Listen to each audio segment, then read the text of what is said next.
New this morning, this week 10 TV is focusing on children's mental health. Today the focus is on technology and children, especially when it comes to social media. A doctor from Nationwide Children says the virtual world can have great benefits, but also has its own pitfalls. But if you spend a lot of time in your virtual world, you aren't, again, particularly for kids, you aren't developing the skills to actually interact with real human beings in real life. And that is no small consequence, particularly as we think of developing brains.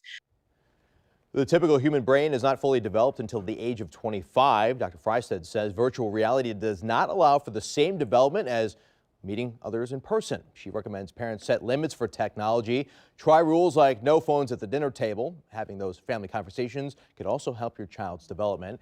And if you and your family want to create your own media plan, go to Healthy Children at 10tv.com/feature links and continue to follow the rest of our children's mental health segments all week here on 10 TV. And an interesting thing that Dr. Freistad had in the conversation with me is she said she doesn't want to sound like a curmudgeon. There are some positives with social media, like connecting in groups with people with similar interests. That's a positive too.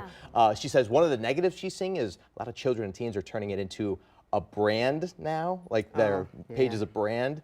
And she said humans should not be treated like products. Right. You should be interacting. Yeah. So very interesting.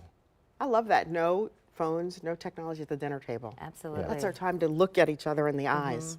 And it's so important that 1 hour a day because it takes them so long to unplug. Like mentally, you can just see their behavior change and the moods change and things like that. So. Similar to video games too, like don't play those at night. Your adrenaline gets up, you can't sleep, and it impacts your whole life. You know? So take your own advice, Clay.